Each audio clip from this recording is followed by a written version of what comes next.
I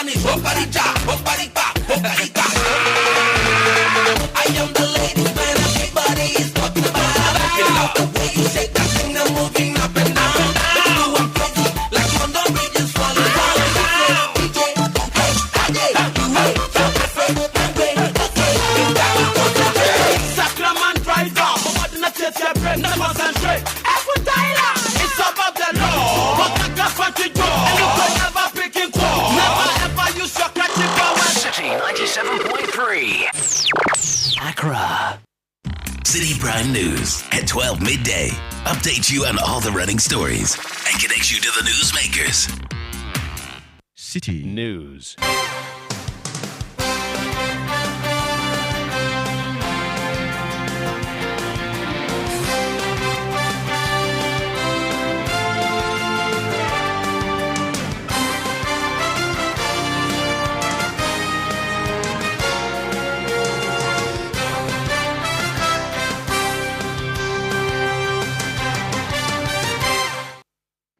It's midday. Hello, good afternoon, and welcome to the Citi Prime News live from our studios at number 11, Dr. Morton Loop in Adabraka, Accra. It's also live on our partner stations across the country. In the Western region, we're on Ajimpa 100.7 FM in Takwa, Beach 105.5 FM in Takrade. In the Bunu region, Greener FM 95.9 in Sunyai. In the Ashanti region, Focus 94.3 FM in Kumasi. Also in Kumasi, we are on Orange 107.9 FM. In the Volta region, you're listening to us live on Revival 99.3 FM in Tajawu, VOV Radio 95.7 FM in Hohoi. In the Northern region, we're on Radio Bimbala 91.9 FM. In the Upper East, we're on Quality 88.7 FM in Garu. And in the Upper West, we're on Tunsong 97.3 FM in Wa. This bulletin is also live across the globe on citinewsroom.com. My name is Eno Safo, and this afternoon I'm here with Akusia Ochri. Coming up, Ghana National Fire Service officers race against time as dawn fire continues to ravage shops and goods worth millions of Ghana cedis at the Jerry Market within Kantamanto in Accra.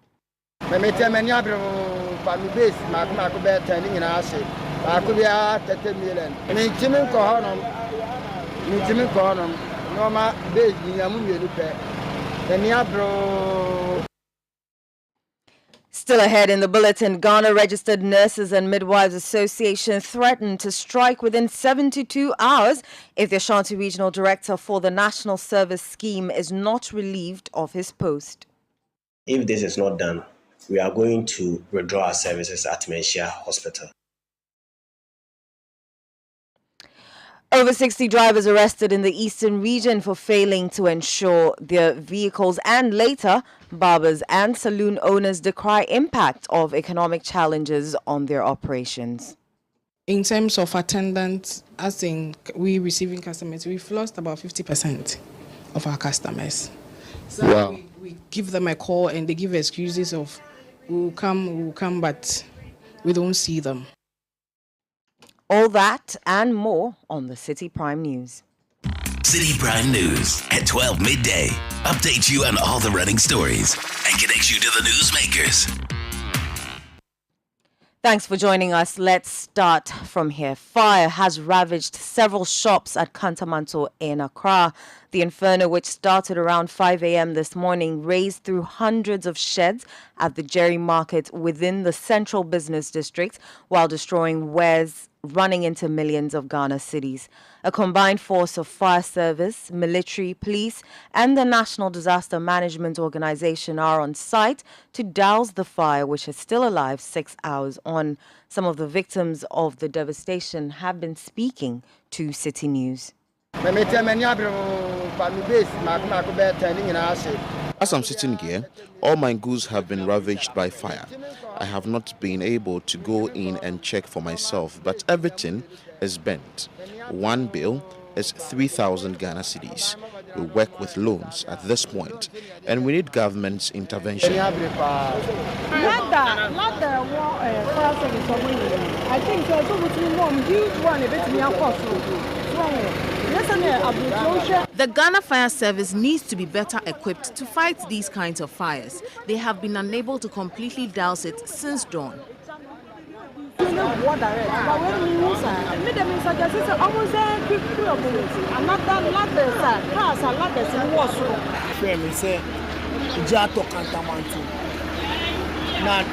The air con or not the bedroom and your store and your ma in your manager say I'm for back who can in Asia than in Biashi. Yes, you won't call out, you me to call me and son. Ahana a didi, Ahana be paid the any command colony, quiet the fast to Adia Chian of pay. The Colani Pobedium will be close to inquire.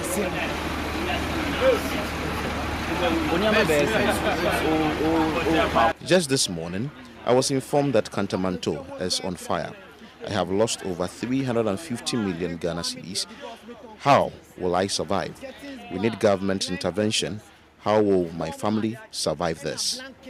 And a center carpet. Minina, my fachi, Bonnie said, I didn't boy, and I said, more being penny for more beyond the boy. I remember boy because they said, no, I am the king. The Uncle. You heard some traders on speaking about the fire that has destroyed their wares. Let's go onto the phone line and speak to my colleague Charles Ousukumi, who is there. Charles, thanks for joining us. You've been speaking to some of these traders who have lost their wares. When did they say the fire started, and is it still raging? So the fire, we're told, started at about 5 a.m. in the morning. Most of these traders had gone home. So what happens is that there are some people who sleep in the shed, and they tell us that they have no idea how the fire started. All they saw was the inferno as a go. So the dairy market is part of the Kantamanto enclave, and this particular market is only for people who deal in used clothing. And you know how clothes are, they catch fire quite easily. So we're told that when the fire started at about 5 a.m., it took a few minutes for the fire to race through most of the shops that are situated there.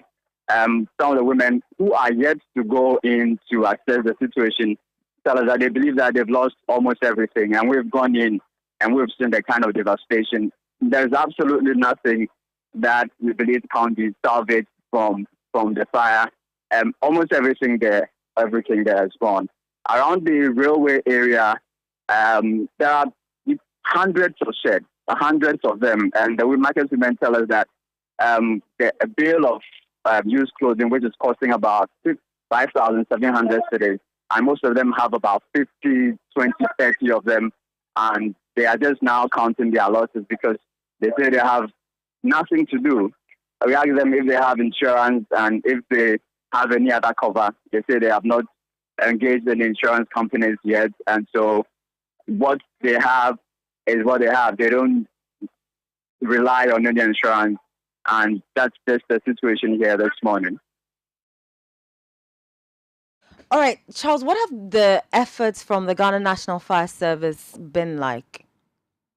Are they able to douse the fire? Were they able to douse the there were complaints earlier that from some of the traders and some of the affected people that the fire tenders that came in early, the first responders, did not have water in the fire tenders. And so we asked the director of PR for the National Fire Service, and he tells us that that is inaccurate and that there are different sizes fire tenders.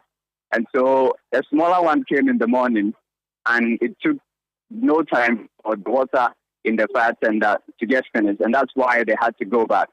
There is also a situation here which we have just been told about. There is a fire hydrant situated very close to the market. Actually, it's situated at one of the places where the fire has been burning. And there's been a building erected on the fire hydrant. And so the fire people tell us that if the fire hydrant was working, they wouldn't have to go back and forth to go and get water. And they say that that is one of the reasons why it's taking a long time. That fire that started at about 5 a.m. They have now been able to bring it under control, but they tell us that if there was a hydrant nearby, the situation would have been brought under control a lot earlier. What have they been telling you about the hydrant? Is there none available, or it's been covered by these traders? So the one that is very available and close nearby is the one that has been covered. So it's actually broken down. They say they try accessing it, but it's totally broken down. They don't know how it got broken down, whether by the Ghana Water Company themselves or just by the activities of the building constructors who erected this building here. Right. Charles, have you been able to speak to NADMO, and what have they been saying? No, we've not gotten any NADMO officials yet. We'll try and speak to some of them if we find them around. We've not seen them around this morning. What we can confidently say is that the fire has now been brought under control. In the morning, it was still quite alive when we got here, but now the service, together with the military, police, and some NADMO officials that we've seen around now, have been able to bring the fire under control. All right, Charles, hold on a little. Let us hear from the fire service who are currently at Kantamanto. So far, we've not come up with any clue as to what caused the fire. Investigators are still on the ground and we are investigating. Let me quickly point out that in investigation, sometimes it is quickly to get your results. Sometimes it will take a long time. So let's give them that time for them to do their work well. Once they are done, we will get to know the cause of the fire. Let me say that the system that we operate will not even allow you to have an empty fire tender at the station. So it can never be true that a fire tender moves to an incident scene without water. What happens is this. You see, we have varieties of fire tenders here. Some have bigger capacities, some also have smaller capacities. So the smaller capacities, with an incident that happened today that they came, within 3 minutes, the water is exhausted. And so when you are elsewhere and you see them going back, you conclude that already there is that perception. So they will just conclude that they came without water. There is no occasion that a fire tender will move to an incident scene without water. ACFO Timothy Osafo Afum is the director of PRO Fire Service. Charles, if you can still hear me, were there any casualties? Because we do know that at times some of the traders spend the night at their shops. Were there any casualties? No, none that we're aware of. We've not been told of any casualties as of yet. What we've been told is the amount of work that has been destroyed, which is running into millions of cities. These women say that they need help. Any help they can get from government. Some of them say that they're working with loans and have to repay their loans. So they're asking for help from any purchase at all because, like I said earlier, they don't have any insurance cover. And so they want government assistance to be able to deal with this situation. It's a sad situation, all right, but they are upbeat about it because they say done is done. All they are asking for is for government to come with some help. As of now, we have not heard of any human casualties. Many thanks for that update. You heard me speak to my colleague Charles Owusu-Kumi, who was at the area where the fire razed several shops at Kantamanto in Accra this dawn.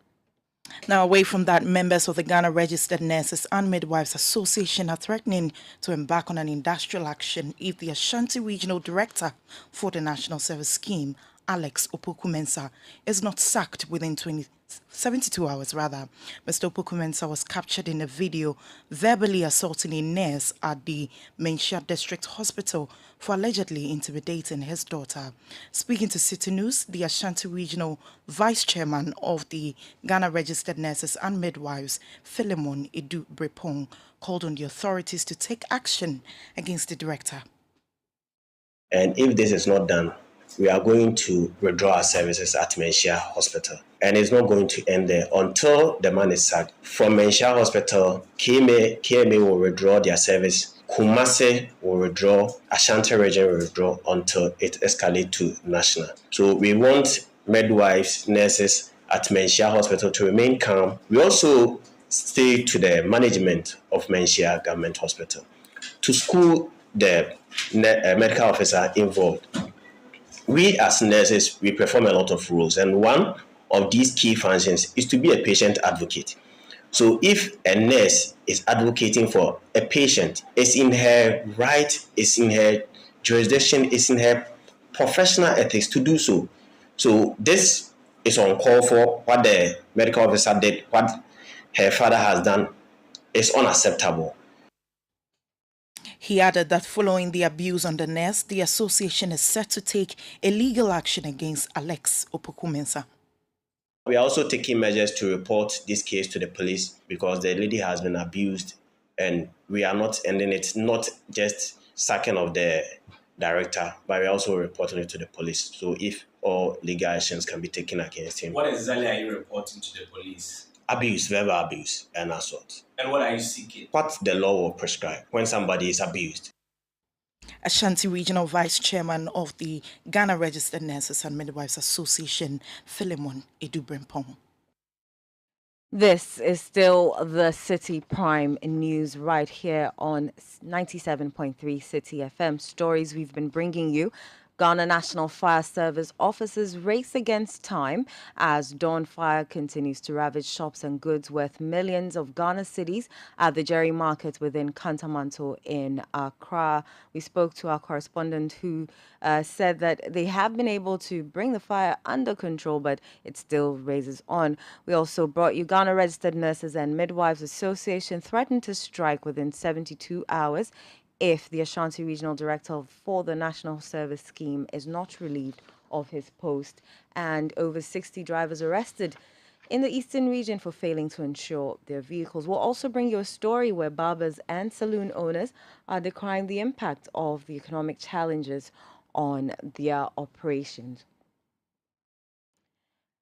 Now, the minority in Parliament has raised concerns about the absence of the Finance Minister, Ken Ofori-Atta, in Parliament for the budget on the 2023 budget. Now, Parliament is expected to begin a debate today on the budget, which was presented by the Finance Minister last week.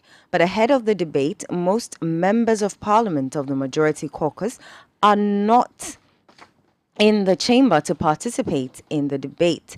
Now, let's go over the phone lines and speak to parliamentary correspondent Ayikwe Okain. Ayi, if you can hear me, what are the consequences of this action by the majority side? So this morning, the debate on the 2023 budget statement presented by the Finance Minister, Ken Ofori-Atta, was expected to commence, and just before the motion could be moved, the minority raised concern. We had the minority chief whip, deputy chief whip, actually Ahmed Ibrahim, raising concerns about the absence of the Finance Minister, Ken Ofori-Atta, in the House, and more so, they also raised concerns about the few number of the majority members in the House to partake in the debate. So they, for their part, they wish the Speaker, Alban Bagwin, could actually suspend the debate until the Finance Minister is in the chamber to partake in the debate. And the majority leader, Sergeant Mensah Bonsu, indicated that this does not constitute any breach of the Constitution because we have the deputies, that's Deputy Finance Ministers John Kumar and Abeno Selsari, in the chamber. So if the Finance Minister, Ken Ofori-Atta, is not around, to participate in the debate. We have the deputies who could as well take contributions from the minority in that regard. But the Speaker has made a ruling, and the Speaker indicated that the Finance Minister, Ken Ofori-Atta, has sought his permission to partake in some other national assignments. So there is the need for the debate to continue, since he's made it clear to him already that he will not be available in the House today. So then the debate will come off with the presence of the deputy finance ministers? Exactly. So the Speaker has indicated that the debate could go on since we have the deputy ministers in the House. Right. Are you going to tell us, what does this mean for the confirmation of the budget? So for the confirmation of the budget, what is expected to be done is that the debate would continue. And from what we gathered from the Deputy Majority Leader, Alexander Afenyo-Markin, last week, it is going to run through from today to next week, that it will be concluded. So after the conclusion of the debate, then the pronouncement will be made as to it being passed or not. So for now, we start with the debate from today, and then it runs through till next week, and then it's finalized on it. I paint a picture of what Parliament looks like on the majority side. Paint a picture of the absence for us. So earlier this morning, as I indicated, the debate expected to commence. We're expecting that you see quite a number of the MPs partaking in it, but you could realize from the majority side that they were not even up to 30. You could see that there were only a few of them in the House to partake in the debate. But on the minority side, you could see quite a number of them ready to partake in the debate. And that was why they raised the concern about the few numbers and also the absence of the Finance Minister, Ken Ofori-Atta, in the House to partake in the debate. But gradually, some of them are coming in one after the other. And so we are hoping that if the debate begins, we would see quite a substantial number of them partaking in the debate. But until then, we've noticed that only a few of them are in the House. The majority side, are they not in the chamber, or they're not in Parliament at all? Well, some of them could be in Parliament, but most of them are not in the chamber as it stands now. Most of them are not. They are not even up to 30. Right. Let's hear from some of the MPs in Parliament. Not for nothing that the Constitution says the finance minister can lay the budget on the floor on behalf of the president. The House too is prepared to make our input for the finance minister to convey it to the president. So you can't just come and move the motion and you are not there. Remember, we are in a critical stage as a country. And members have researched. Over the weekend, we were all in. You took us there. You gave us technical insight and guidance. Members are prepared to make their input. And the Speaker, it is only appropriate that the finance minister must be here. The Speaker, if he's not ready to do the job, he must let the House know. He must be here for us to make our input. Then he sent it there. We are in a critical stage as a country, and we want to bring our suggestions in the form of debate. So you bring a motion, when we finish, then you say you should wonder, how is he going to take economic notice of the input that Honorable Kesaratu Fortin and others are going to be making? And you know the alternative views are going to be coming from this side. Our views cannot just be said without being considered. The Speaker, we take serious concern about the absence of the finance minister in the House. The matter raised by the Deputy Whip on the minority side is very grave, Mr. Speaker. This attitude is becoming too much. Mr. Speaker, the practice where ministers of finance present budget and fail to collect input should not be entertained. It is becoming too much from this finance minister. The Speaker, didn't start from today. You cannot read a budget and fail to solicit input to improve it going forward. The Speaker, this is unbecoming of our minister responsible for finance, and we should not entertain it. The Speaker, if we have our way, we should not debate until he appears before us before we start the debate. The Speaker, this means You heard Ahmed Ibrahim, Deputy Whip, Deputy Minority Whip, and Kaisel Atoforsin there. Now, Ayukwe, are there any advertised committee meetings? I mean, it raises a bit of concern that the majority are not there to support their own budget. So most of the members of parliament are not in the chamber. They could also be engaged in some committee meetings. But for today, the only advertised committee sitting we have here is the Committee on Trade, Industry and Tourism, which was expected to have commenced at 10 a.m. That's for today. So for today, that is the only committee meeting that is expected to take place. Thank you very much. You heard me speak to our parliamentary correspondent, Ayikwe Okai. The majority leader, Oseche Mensah Bonsu, has been speaking, and he says the absence of the finance minister does not constitute a breach of the law. Important to set the record straight. First of all, the Constitution does not provide anywhere that the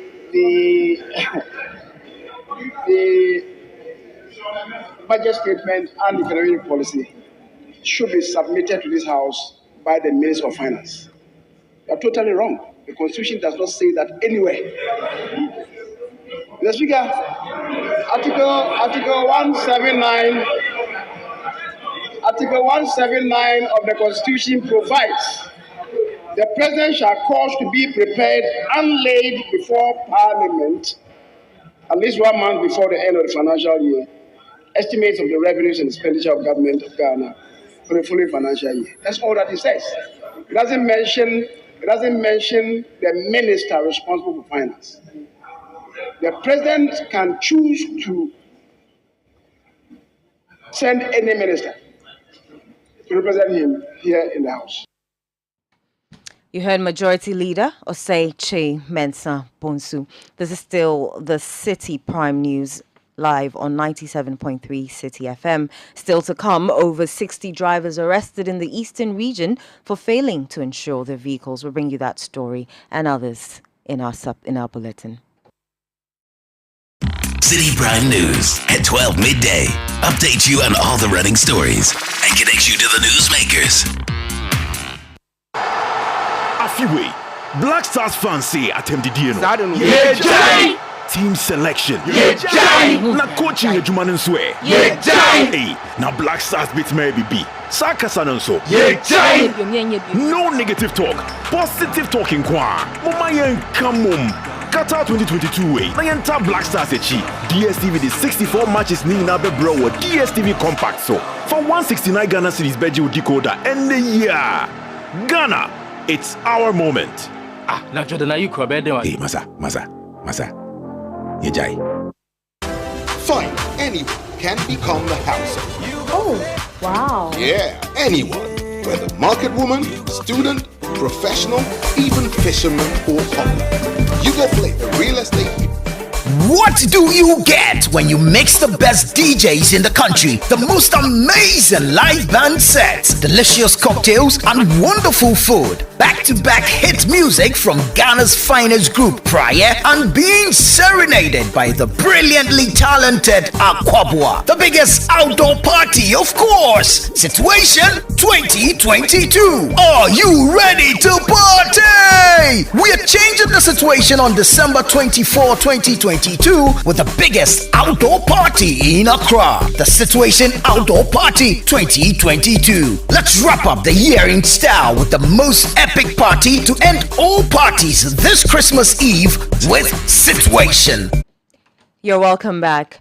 The National Insurance Commission, in collaboration with the Motor Traffic and Transport Department of the Ghana Police Service and the National Road Safety Authority, has arrested over 20 drivers in the Eastern Regional Capital, Koforidua, for failing to insure their vehicles. According to the NIC, the exercise is to help protect passengers and drivers as the festive season draws near. Speaking to Citi News after the exercise, the Eastern Regional Manager of the National Insurance Commission, Esther Kunedu Ofori, called on the public to check the roadworthiness of vehicles before boarding. In this operation, since we started, we've arrested about 20 vehicles who are uninsured. Some also have expired insurances. So when it happens like that, we make sure that you renew your insurance or you take a new insurance before you continue your journey. Going into this Xmas, we all know what happens during Xmas festivities. A lot of accidents do happen.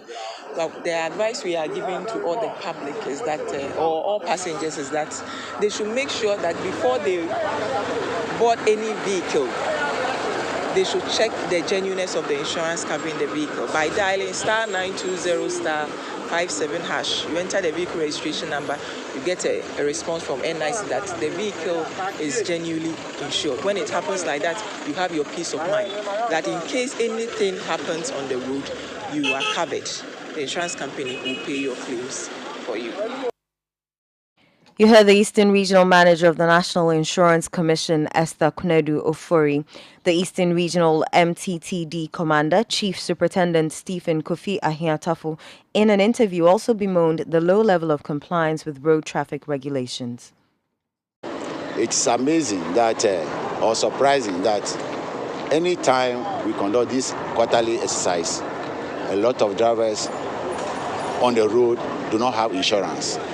For instance, today we had over 15, drivers who are driving on the road without insurance, and then the insurance, commission had brought their men here. Those without insurance, they asked them to do it, and then we want them to leave. So, even though we are trying, or we are always educating the drivers, but compliance is becoming a problem. Yes, compliance become a problem. So, without the enforcement, I'm not sure Ghanaians will abide by regulations of motor traffic, whatever. So, we have to continue all the time to enforce the laws. You heard the Eastern Regional MTTD Commander, Chief Superintendent Stephen Kofi Ahiatafu.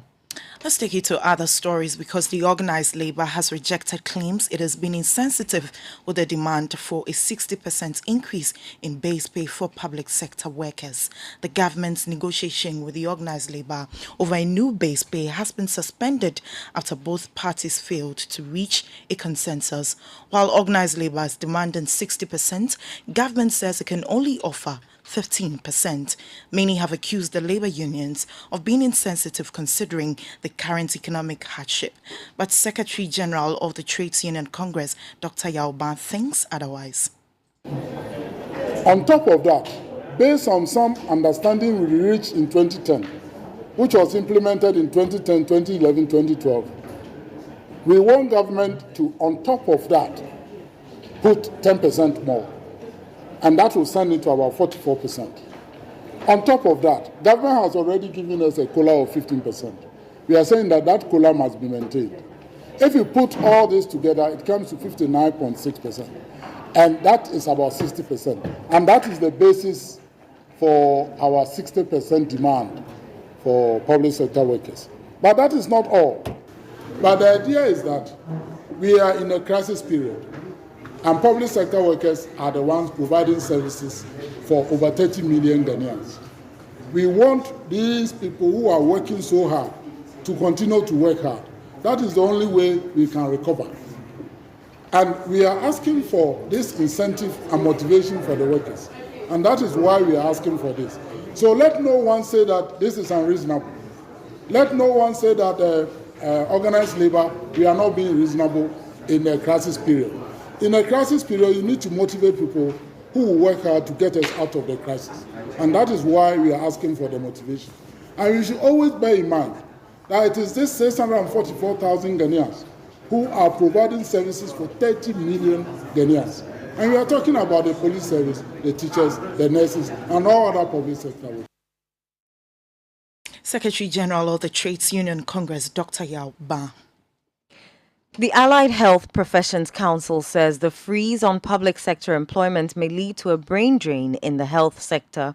The Finance Minister Ken Ofori-Atta, during the 2023 budget reading, announced a ban on employment of civil servants to reduce government expenditure ahead of the bailout program with the IMF. However, reacting to this, the induction service for over 1,000 allied health professionals Deputy Registrar Daniel Atanyakun says essential sectors must be exempted from the directive. For us as a council, what we expect is that the government is also proposing this Agenda 111. If it is coming on board, it means that they will need people to go and work. So in as much as the ministry has issued the freeze on hiring, we would advocate that they should look at the staff who are of critical need and see how best they can employ them. In fact, those who completed as far back as 2020, there are some of them who are still home who have not been employed yet. We expect that even before we go into next year where the freeze will take whatever effect it is, these people who are still waiting, we are advocating that the government should, as a matter of agency, employ them. Because if they don't employ them and those who, the ban takes serious effect, and those who are also coming out, it has a lot of effect on them. It means that what they have gone to school to study and all that, they will be wasting home. And this also contribute to the brain drain as we are in country now. People are leaving the country, and we need people to work. So for us as a council, what we are doing is to ensure that we have qualified people to render quality services to the Ghanaian population. Once we are able to give them that qualification, we expect the government to do its best to employ these professionals. Otherwise, they stay home or they go outside the country to find greener pastures. You heard the Deputy Registrar of the Allied Health Council, Daniel Atanyakun. Now, some students of the Accra College of Education have vacated campus following the ongoing strike by members of the Colleges of Education Teachers Association, CTAG. Members of the association have been on strike for the past 2 weeks over what they say is the failure of governments to finalize negotiations on their conditions of service. Students who spoke to Citi News shared how they are coping with the situation.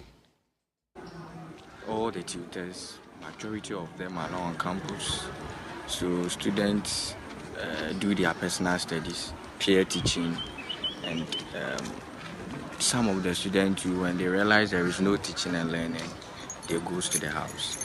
So for close to 3 weeks now, there is nothing like teaching. Personally, it has been an headache to me because getting teachers off campus, these are the same people who have been helping us in our daily activities. We don't see them anymore and we are left to our feet to cook for ourselves, and it's very, very, very hard. So if teachers don't return to class, then it means a year of staying on campus is going to lengthen. So instead of completing 4 years' time, it means we are going to complete in 5 years' time, which is really going to hurt us. What I think the government should do is the government should accept anything that the training or the teachers want, so that they will come back to the classroom for us to learn. Because looking at the semester timetable, we are supposed to vacate somewhere in December. Here is the case, we've not even learned anything. As it stands, we don't even know whether we will write our exams or not, or if we will go back, we don't know. So we are pleading on the government to at least assist them so that they will be in the classroom for us to learn. So those were some students of the Accra Colleges of Education who have been affected by the ongoing strike by CTAG. Meanwhile, the leadership of the Colleges of Education non-teaching staff, CENSTAG, have suspended its strike. The Greater Accra chairman of the association, Clement Opongwe-Friye, explains to Citi News why they have suspended their action.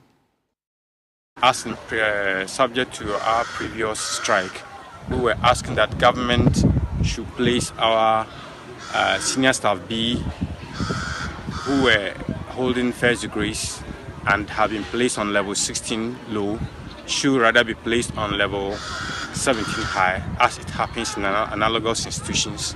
So that was one of our demands, and it was still pending, so it was one of our reasons we embarked on the strike. We're also asking government to commit itself to the signing of our condition of service for the year 2023, which has lasted for long and it was still not getting through. So we couldn't get it for 2022, but at least we were able to come into consensus and we signed it for 2023. Also, we're on the issue of withdrawal of some positional allowances, but that issue too we had resolved it subject to administrative processes to prevail. So having gone through some of these strategic agreements, we find it reasonable to call off the strike so that the institution will not continue to suffer, so that we are back to work. Greater Accra Chairman of the Colleges of Education and Teaching Staff Association of Ghana, Clement Opong Ifriye. Now let's go back to an earlier story we brought you where members of the Ghana Registered Nurses and Midwives Association were threatening to embark on an industrial action if the Ashanti Regional Director for the National Service Scheme, Alex Opoku-Mensah, is not sacked within 72 hours. Mr. Opoku-Mensah was captured in a video verbally assaulting a nurse at the Menchia District Hospital for allegedly intimidating his daughter. Mr. Opoku-Mensah has rendered an unqualified apology, and it reads, "I understand the disappointment and appreciate the inconvenience my action has caused the general public as well as the nursing fraternity and Menchia Hospital. This has never been my style, but for a genuine reason to mediate a persistent issue between my daughter, who's a doctor, and a colleague nurse who I as well consider my daughter. I do apologize for my mishap and assure all there shall not be a repetition of such. I look forward to maintaining a cordial relationship between any affected person. Best regards, Opoku-Mensah Alex, NSS Director, Ashanti Region." Now let's move away from that. Members of the Ghana Industrial Trawlers Association, GITA, want government to intervene to reduce the prices of petroleum products in order to sustain their businesses. They say fuel for fishing expedition for 70% of their overhead cost is a situation they believe has grounded over 60 trawlers at the Tema Fishing Harbour to halt. City News' Fred Duho has more in the following report.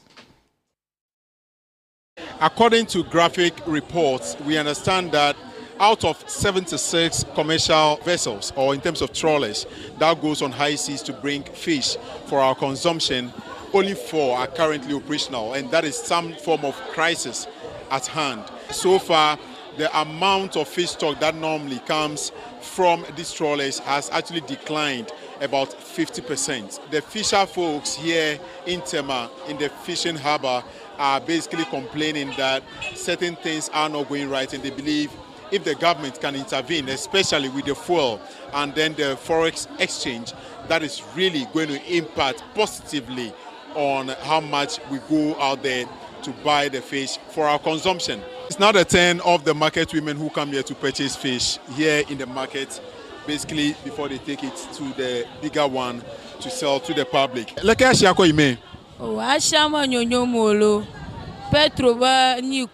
The market is very bad. The prices of petrol have risen sharply, and this is impacting the cost of fish. And there is no money in the system, making life unbearable in the country. Small quantity of fish in a pan is priced at 500 cedis and sometimes as high as 2,000 cedis.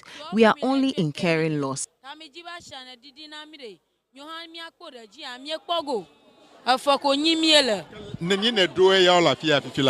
La fiagojia. Maraku 2 million. 2 million. 4 for 200 cedis. It is expensive from the source, so I bought all you see in the pan for 500 cedis. The fish stock has reduced due to the cost of fuel, so the fishermen are unable to go fishing. The traders there who actually is sharing some sentiments, telling us that the things are expensive. Mommy, how are you? I'm okay. What are you here to do? I'm selling fish. Okay. Which one are you selling? Odre. This one's here? Yeah. How much are you selling it? This one is 15 million, which is 1,005. Hey. That is expensive. Expensive. Why is it that expensive? This one there is expensive fish. Which one? It's expensive fish. We are now here basically to speak to the energetic men who take these heavy boats to high seas and spend man hours, basically overnight sometimes, to bring in the fishes that we consume in our various homes. Now, the Kanu people, you have problems with the oil. Yes. When you say oil, premise fuel? Oil be hard, so they no get money, no go buy them. How much did they buy 1 gallon before, and how much did they buy them now? The yellow card, the yellow one, almost 5 point something. That drum almost the 50 million. 5,000 Ghana cedis. Yes, sir. So if you take, let's say, how much of a quantity do you need to go on high seas? How many gallons do you need to go on high seas? The 5 gallon, the square. Now, how much quantity do you bring to sell to the fish, the women? The fish, if you go see them, they fit to net, but they net inside. So if you can't bear, they sell the women. Okay. Yeah, the canoe, the wife, they buy the fish. They give you Igbo people. The main concerns here has usually been the issue of premixed fuel for the outboard motors to power their machines to be able to go on high seas. Now let's do a brief conversation with the chief fisherman who actually leads the people here in terms of policy, in terms of implementation of policies, and again, as far as the concerns of the fisher folks are concerned. Since from July, the trawlers are not there. So we are supposed to get more fish, but we are not getting. It tells us that the catches or the species there has declined. We understand premixed fuel is one of the key issues you normally face. How has that really impacted your operations? Yes, now about 4 months ago, we are not receiving premix, not at Tema alone, but throughout the coast. We are not receiving premix, and the premix also lowers our cost because it has been subsidized. But almost 4 months, we are not getting the premix. So we are crying to the government to implement the premix back to the fishers. Some of the women who actually throng these premises, and this is actually the company We2 Seafoods, and they normally import fish and also buy from the trawlers here in Ghana. And these women basically come to buy here and then take to their co-store before the KK seller also grabs a piece. What are you here to do? I'm here to buy some fish to my co-store. What kind of fish do you buy? Any type of fish, I buy it. Now, in terms of buying fish, last year and this year, what has changed? The difference is too much. Please, can I speak? Go ahead, just speak. Okay. Difference no surprise. If you say last year, na you to me turn to say be 450 no. This time around, you to me turn to 1,200. A year fish. Last year, roughly 500. This year, right now, 1,200. You are buying 10 cartons. Yes. Is that all you could afford?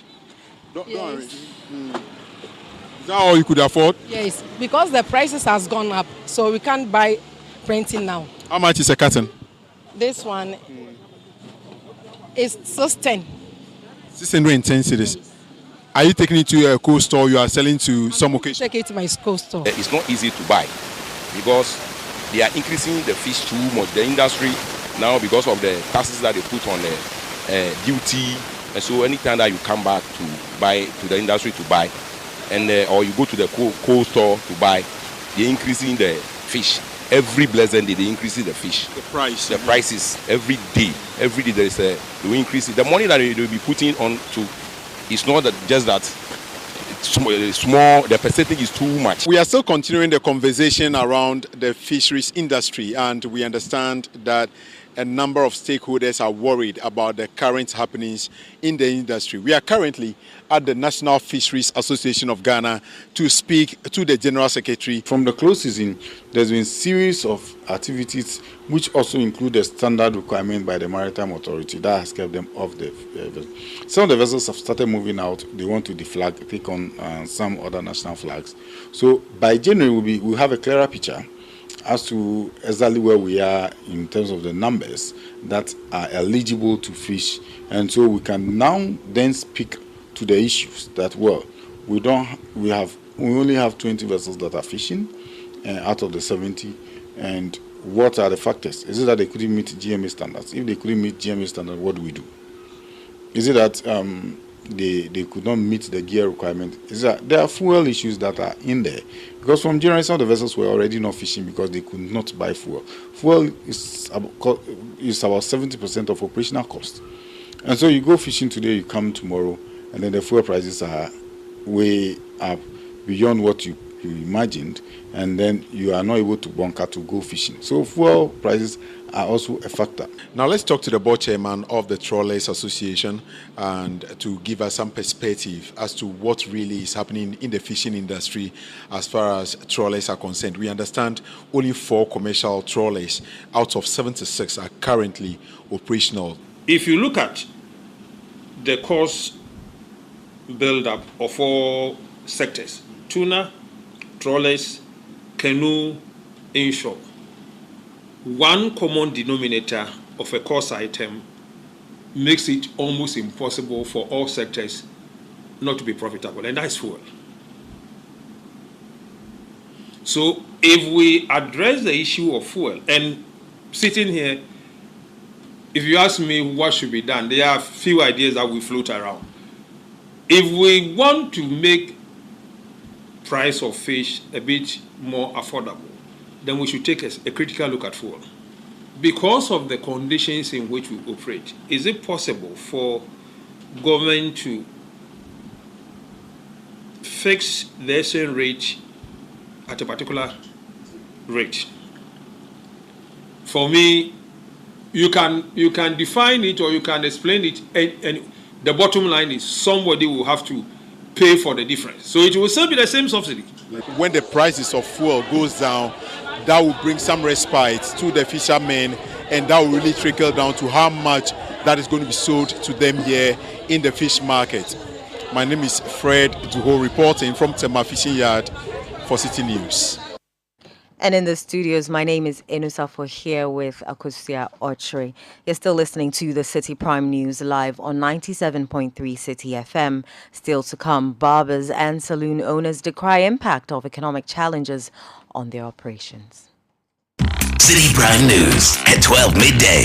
Update you on all the running stories and connect you to the newsmakers.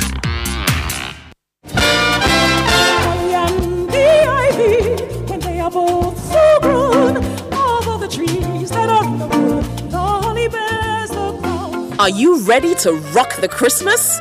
The band Kokui presents Nubian Noel 2022. Rock the Christmas. Nubian Noel is the Christmas concert that gives a unique twist to your favorite Christmas carols. Nubian Noel 2022 will take place on 1st December at 6 p.m. at the National Theatre in Accra and will feature Ghana's dynamic Afro-popera band, the band Kokui, and surprise guest artists. Don't miss out on the most magical musical event of the Christmas season. Ticket prices are 200 Ghana cedis for VIP single, 350 Ghana cedis for VIP double, 150 Ghana cedis for standard single.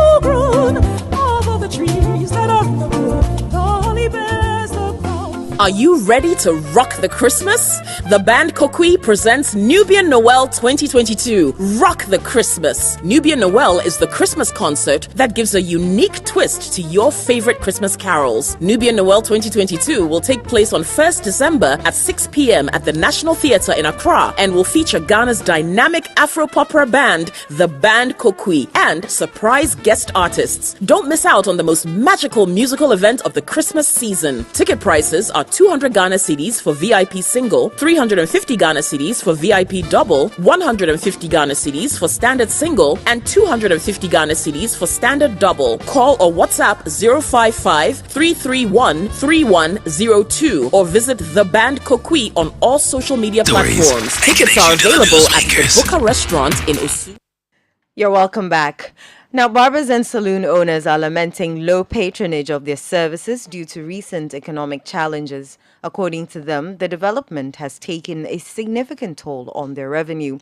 They say the price of the products they use for their business has more than doubled due to the inflation rate, consequently leading to the increase in price for their services. Citi News' Daniel Sakite has more in this report, read by Sixtus Dong Ulo. Ghana's economy has been on a sharp decline in recent times, with inflation rate hitting a record high. The cost of some items, consequently, has more than doubled, with consumers and even businesses bearing the brunt. The situation has been no different for players within the lifestyle industry and their customers. For most barbering shops and salons Citi News visited, there were no customers, while some were attending to just one customer at the time of filing this report. Kobi Shabrain, a barbering shop owner, tells Citi News his customers do not frequent his shop compared to previous times. He adds that he has had to upwardly adjust his prices due to the increased cost of materials. Normally, we buy this machine for 420, but right now it's about 780, 800 cedis. And this one is a super tapper, but when you check about the balding is about 850. Yeah, and the alcohol too as well. We used to buy the alcohol for 8 cedis, but now 15 cedis. It's very expensive now. Neck rolls and things that we use is very expensive. Okay, so how has that affected your pricing? Have you passed on the cost you are incurring to your customers? Yeah, our customers also know that the things are expensive now. And they do ask you, when will you change our prices? But we are trying to work on it to change our prices. Okay, so I've seen your price list over there. What was it before it's changed into this one? Okay, so then we were charging adults for 20 cedis and kids for 15 cedis and shave for 10 cedis. Caucasian cuts was 30 cedis, dye was 20 cedis, sporting waist was 20 cedis, Afro cut was 30 cedis then perm cut was 30 cedis. Then no foam twist, but right now we are doing foam twist here.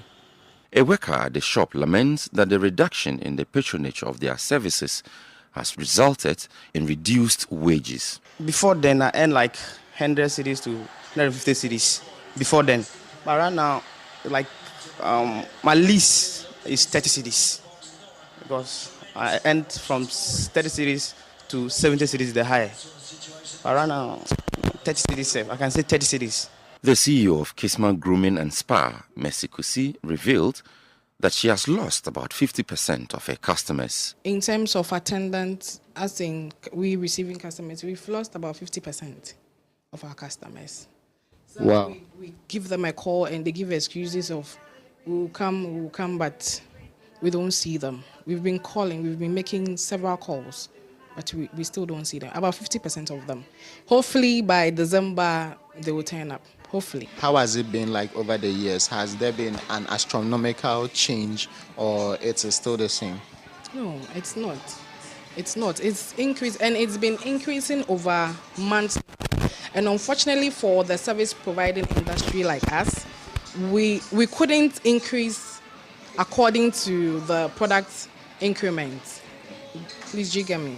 Yes, we had to wait because today somebody can come, you say haircut is 40 cedis. The next day, it's 50 cedis. You can't be doing that. You have to wait for a particular period of time before you increase. So as you can see, the notice on our door, it's just Monday that we increase after all that we've been going through. Priscilla Saki is a cosmetologist who visited a shop to purchase hair extensions but was shocked at the new prices. My madam said to come and buy the things, but when I came, the prices has changed, so she has to send me some of the money. Okay, so do you know, for instance, the previous price and compared to now, what has been the increase that you noticed? Some has increased by like, let me say, double the price. Some to maybe like 15 cedis or something. Citi News sampled the opinion of the public on measures they have adopted to maintain their lifestyle amidst the economic challenges. The economy has really badly affected me. I just completed school this year, so I wasn't braiding at first. But since I started braiding, I don't want to go to the salon. So this one, it was my sister who did it for me because I can't pay the amount they charge actually. Can you walk us through the prices that they charge? Oh, recently my friend braided and she was like, it was 390 cedis just for braiding. And the hair too, it's not any hair biasa. So I think I'll just continue with this normal adonko and normal styles. At first, I used to go to the barbering shop every 2 weeks. But then now, no. Like, I'm increasing the afro now. Like, of late, if say I wanted to even do the afro now, it will get to maybe a month later, I'll go and trim it all down and it will grow again. But now, no, I'm able to leave it for months, still now. You can see that I've locked my hair, it's natural, and so though it's gone up with the natural, after all, the chemicals that they are using, I don't use the other hair pieces. And so if I'm looking at it critically, the amount that I used to pay now, at least I think there's a difference of about, would I say, about how much? About now, initially I was paying about, is it 60 to do interlocking? Currently I'm paying about 80 cedis to do my interlocking, right? And basically this is it. You heard a report filed by City News' Daniel Sakite and read by City News' Sixtus Dong Ulu. And that's it for the City Prime News, which has been live from our studio in Adabraka here in Accra. I am Inu Safo, and this afternoon I was here with Akusia Ochre. For more news, log on to our website, citynewsroom.com. Up next is the City Business News with Anita Kisi Mriku Arthur. Thanks for tuning in. City 97.3. More variety. The city is alive on 97.3. City 97.3.